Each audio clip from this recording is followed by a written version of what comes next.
자, 여러분 안녕하십니까? 이번 시간에 우리 교재 3-3의 논증의 방법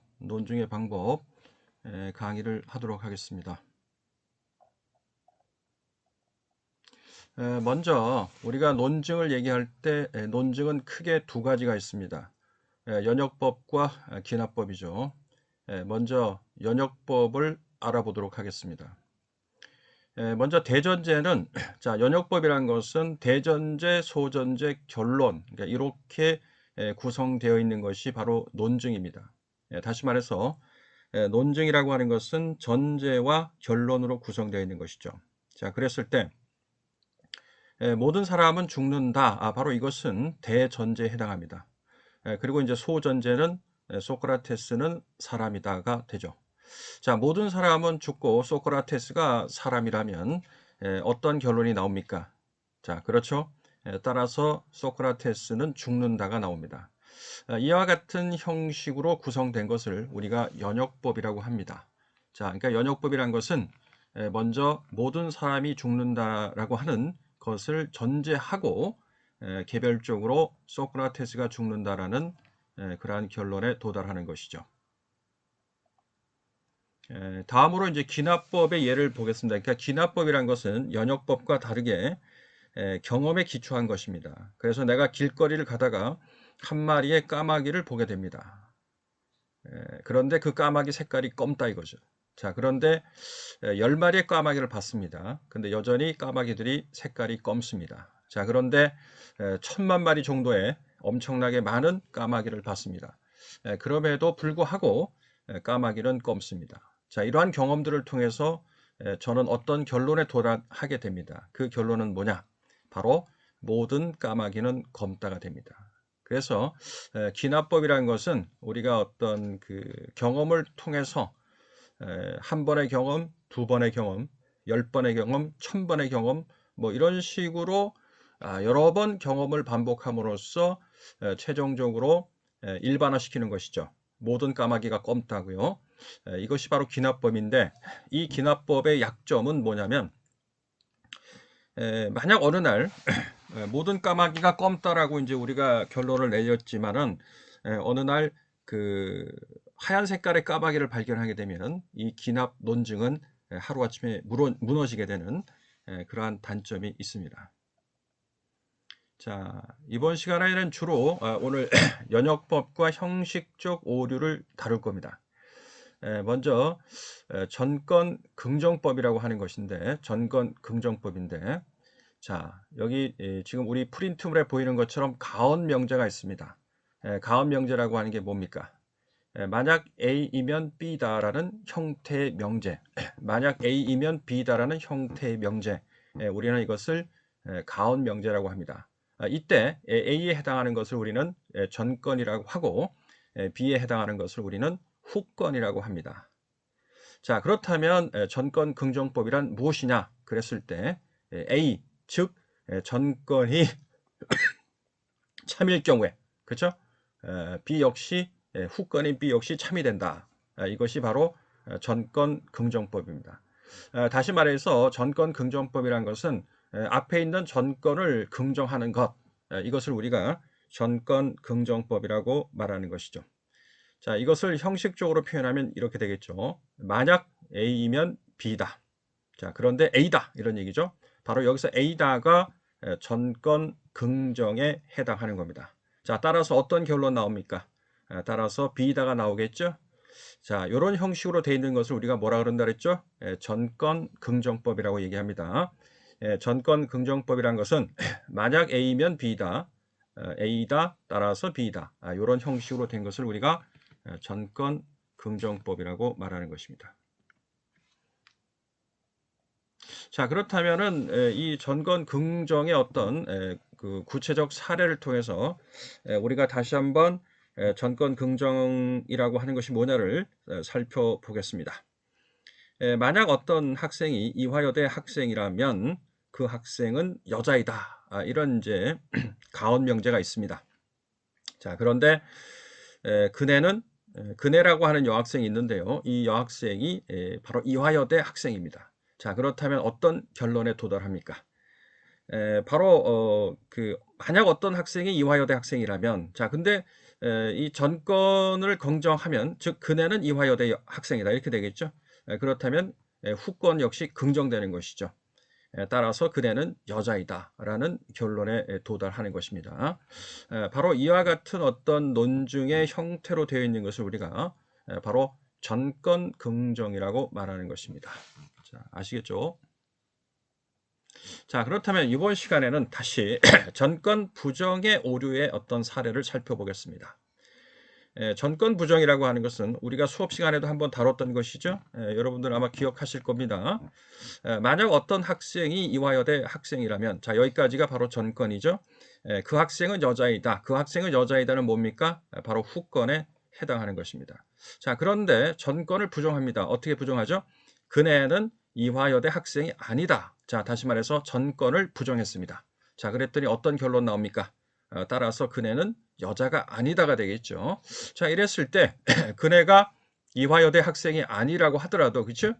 그네가 여자가 아니다라고 하는 것은 맞지 않는 표현이 되겠죠. 왜냐하면 뭐 이화여대 학생만 학생입니까? 그렇죠? 그렇기 때문에 이화여대 학생이 아니라고 해서 그네가 여자가 아니다라는 결론이 도출되는 것은 아닙니다.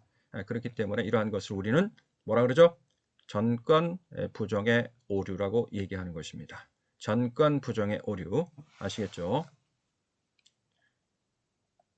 자, 두 번째로는 이제 후권 부정법을 보겠습니다. 아까 우리는 앞에서 이제 전권 긍정법을 봤죠? 전권 긍정법 살펴봤고, 그리고 전권 부정의 오류도 살펴봤습니다. 자, 이번에는 후권 부정법이 뭐냐? 바로 이것을 살펴보도록 하겠습니다. 만약 A면 B다. 자, 만약 A면 이것이 전권이죠. B다가 후권입니다. 자, 그런데 우리가 뭐라 했습니까? 후권을 부정한다 그랬죠? 자, 그러면 후권을 부정하면 어떻게 되겠어요? B가 아니다 이렇게 되겠죠? B가 아니다가 되겠죠? 자, 따라서 어떤 결론 나옵니까? A가 아니다가 나옵니다. 만약 A면 B다. B가 아니다. 따라서 A가 아니다. 바로 이것을 우리는 후권 부정법이라고 말하는 것이죠. 예문을 통해서 후권 부정의 사례를 한번 살펴보겠습니다. 만약 어떤 학생이 이화여대 학생이라면 그 학생은 그렇죠? 그 학생은 뭐가 되겠습니까? 여자이다가 되겠죠? 그 학생은 여자이다.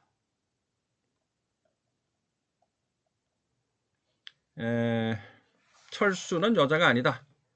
철수는 여자가 아니다. 따라서 철수는 이화여대 학생이 아니다가 되는 것이죠. 자, 후권 부정의 예라고 하는 것은 자, 만약 어떤 학생이 이화여대 학생이라면 그 학생은 여자이다.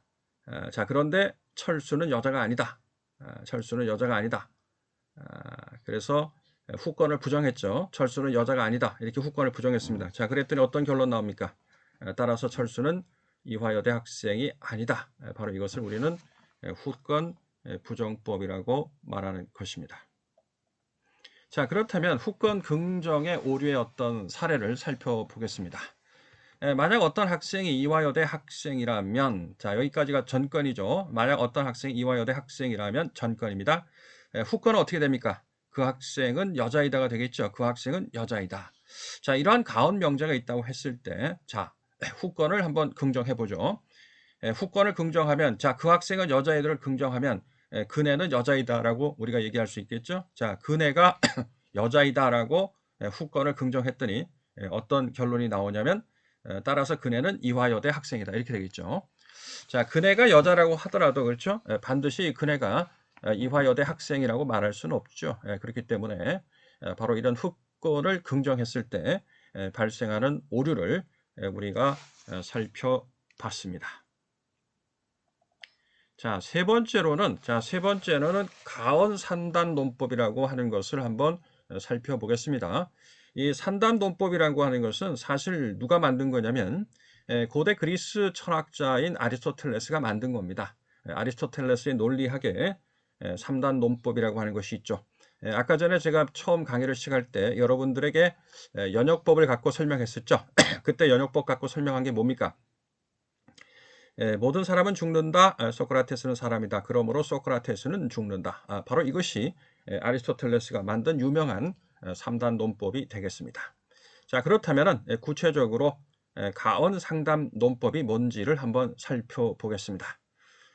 가언 상담 논법이란 것은 대전제와 소전제 그리고 결론으로 구성되어 있습니다. 자, 이런 것을 우리가 가언 상담 논법이라고 하는데, 자, 대전제는 만약 A면 B다. 그렇죠? 만약 A면 B다. 그리고 소전제는 만약 B면 C다가 됩니다. 만약 B면 C다. 자, 그랬을 때 어떤 결론 나옵니까? 따라서 만약 A면 C다가 나오죠. 자, A면 B고 B면 C다. 그러면 결론이 어떻게 됩니까? 만약 A면 C다가 나옵니다. 이런 것을 우리가 가언 3단 논법이라고 말하는 것이죠. 자, 그렇다면은 구체적인 어떤 예를 통해서 가언 3단 논법이 뭔가를 한번 살펴보죠. 만약 외국과 전쟁이 일어나면, 자, 여기까지가 바로 전건이 되겠죠. 시민들은 싸우러 나갈 것이다. 싸우러 나갈 것이다. 시민들이 싸우러 나가면 그들은 죽을 것이다. 자, 이랬을 때, 자, 가언 3단 논법을 했을 때, 자, 어떻게 됩니까? 따라서 만약 외국과 전쟁이 나면, 그죠? 전쟁이 나면 시민들은 죽을 것이다가 되겠죠. A면 C다가 되는 겁니다. 결론에는 A면 C다가 되겠죠. 만약 A가 B, 자, 만약 A면 B다. 또 만약 B면 C다가 되니까 결론은 어떻게 됩니까? 만약 A이면 C다가 되겠죠. 그래서 결론은 만약 외국과 전쟁이 나면 시민들은 죽을 것이다라는 결론에 도달하는 것입니다. 자, 이런 것을 우리가 뭐라 그런다 그랬죠? 가언 3단 논법이라고 말하는 것입니다. 가언 3단 논법이라고 말하는 것입니다. 내용 확실하죠? 내용 확실하죠? 자, 그 다음으로 넘어가겠습니다. 이번에는 선언 3단 논법에 대해서 살펴보겠습니다. 이 선언 3단 논법이라는 것은, 자, 두 가지 이상의 선언지들 가운데 최소 하나 이상의 선언지가 참이되도록 유도하는 논증입니다. 그러니까 이제 무슨 얘기냐면 선언지가 두 개 있는데 말이죠. 그 중에 하나는 반드시 참여되게끔 만든다 이런 얘기입니다. 아시겠죠? 그러면 선언 3단 논법의 형식을 한번 살펴보면은 선언 3단 논법은 이렇게 구성되어 있습니다. A이거나 B다죠. A이거나 B다. 그러니까 영어로 말하면 A와 B가 되겠죠. A이거나 B다. 자, 그런데 A가 아니라고 했습니다.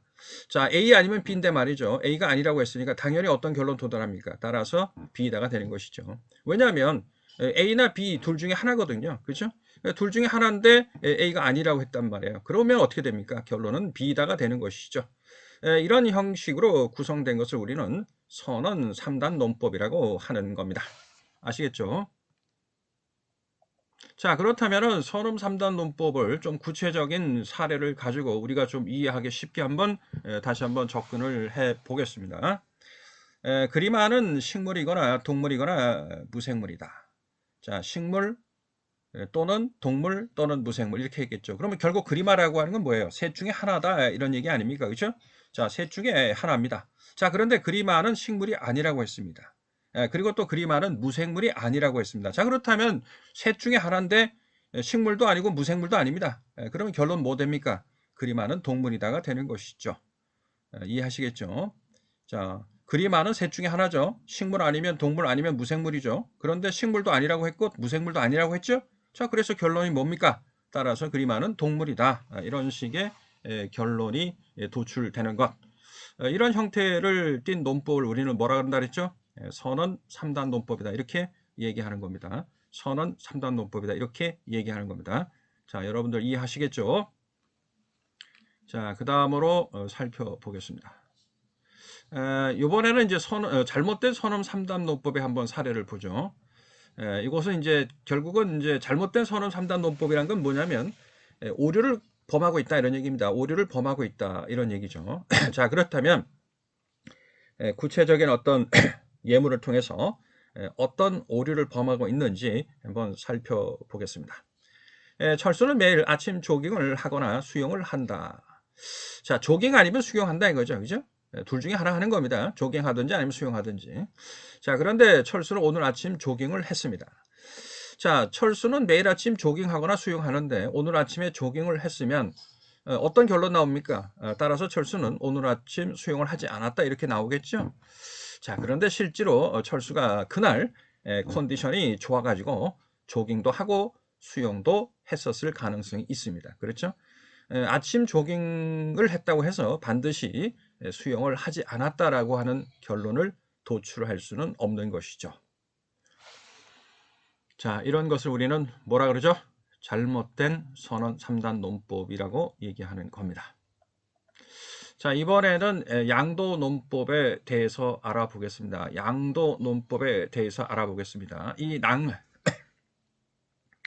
양도 논법이라고 하는 것은 우리가 흔히 딜레마라고 표현하는 것이죠. 흔히 우리가 딜레마라고 표현하는 것입니다. 딜레마라고 하는 게 뭐죠? 이러지도 못하고 저러지도 못하고, 그렇죠? 앞으로 나가지도 못하고 뒤로 물러서지도 못하는 그런 어떤 혼란스러운 상태에 있는 것을 우리가 딜레마라고 표현하는 것이죠. 바로 양도 논법은 바로 그런 딜레마에 해당하는 그러한 논법이 되겠습니다. 먼저 양도 논법의 형식을 살펴보겠습니다. 양도 논법의 형식은 어떠냐? 바로 이렇습니다. 만약 A면 C다. 자, 만약 A면 C다. 근데 만약 B면 C다. 이렇게 돼 있습니다. 요거 지금 소문자로 돼 있지만 대문자 C라고 그냥 이해하시면 되겠죠. 제가 타이핑 치는 과정에서 아마 소문자로 타이핑한 것 같습니다. 그러나 C는 C죠. 그죠? 자, 양도논법 다시 보죠. 만약 A면 C다. 만약 B면 C다. 자, 그러면 어떻게 되죠? A이거나 B다가 되겠죠. 왜? 자, A면 C다, B면 C다. 자, 그런데 A이거나 B다. 그럼 둘 중에 하나는 얘기죠. 그러면 A일 때도 C가 되고 B일 때도 C가 되니까 결론은 어떻게 됩니까? 바로 따라서 C다는 결론에 도달하는 겁니다. 자, 이런 것을 우리가 양도 논법이다 이렇게 얘기하는 것이죠. 자, A가 C고 B가 C란 말이에요. 근데 A이거나 B이거나, 그죠? A가 돼도 C가 되는 거고 B가 돼도 C가 되는 거죠. 그러니까 결론은 C다가 나올 수밖에 없는 겁니다. 자, 이해하시겠죠? 이런 것을 뭐라 그런다고요? 양도논법, 양도논법 이렇게 말하는 겁니다. 자, 그렇다면 양도논법의 어떤 구체적 예를 가지고 다시 한번 우리가 내용 확인을 해 보겠습니다. 햇볕 정책을 쓰면 북한이 미사일 개발 자금을 더 많이 확보할 것이다. 대북 강경책은 북한이 더 많은 미사일을 개발하도록 자극할 것이다. 자, 이렇게 돼 있습니다. 자, 그렇다면은 어떤 결론이 나옵니까? 대북 햇볕 정책을 쓰든 강경책을 쓰든, 그죠? 북한은 더 많은 미사일을 개발할 수밖에 없다 이렇게 되겠죠. 자, 무슨 얘기냐면, 자, 햇볕 정책 쓰면 어떻게 된다고요? 북한이 미사일 개발 자금 더 많이 확보한다 그랬죠? 자, 대북 강경책 쓰면 어떻게 된다고요? 북한이 더 많은 미사일을 개발하도록 자극한다 그랬죠? 자, 그럼 어떻게 돼요? 햇볕 정책을 쓰든지 대북 강경책을 쓰든지, 그렇죠? 어느 쪽으로 가더라도 결론은 뭐가 됩니까? 북한은 더 많은 미사일을 개발할 수밖에 없다는 결론에 도달하게 되는 것이죠. 왜냐하면 A일 때도 C가 되고 B일 때도 C가 되니까 A, B 둘 중에 어떤 쪽으로 가든지 간에 결론은 뭐가 된다고요? 바로 C가 되는 겁니다. 이런 것을 우리가 뭐라 그랬습니까? 양도논법이라고 말하는 겁니다. 양도논법이라고 말하는 겁니다. 이번에는 이제 기류법을 한번 살펴보겠습니다. 기류법을 한번 살펴보죠. 자, 기류법이라는 것은 뭐냐면 주장하고자 하는 결론과 반대되는 상황을 가정했을 경우 필연적으로 좋지 못한 상황으로 귀결될 수밖에 없음을 보여줌으로써 자신의 주장을 정당화하는 겁니다. 무슨 얘기냐면 자기가 이제 주장하고 싶은 결론이 있어요. 근데 그 자기가 주장하고 싶은 결론에 어떤 반대 상황을 가정해요. 근데 그 결론의 반대 상황을 가정하게 되면 좋지 않은 그 상황에 이른단 말이에요. 그러니까 어떻게 해요? 좋지 않은 상황에 가면 안 되겠죠? 그렇게 함으로써 결국 자기 주장이 옳다. 이렇게 이제 하는 것이 바로 기류법이 되는 겁니다. 다시 말해서 내 주장을 따르지 않으면 좋지 않은 결과가 나온다. 그러니까 좋지 않은 결과가 나오니까 내 주장 따라라. 이런 얘기입니다. 이해하시겠죠? 자, 그러면 기류법의 형식, 방금 얘기한 것을 기류법의 형식으로 한번 살펴보겠습니다. 우리가 주장을 A라고 한번 가정해보죠. A는 주장을 의미하는 겁니다. 그리고 가운 명제는 뭐냐면 만약 not A라면, 그죠? not A면, 그러니까 여기서 not A라고 하는 건 뭐죠?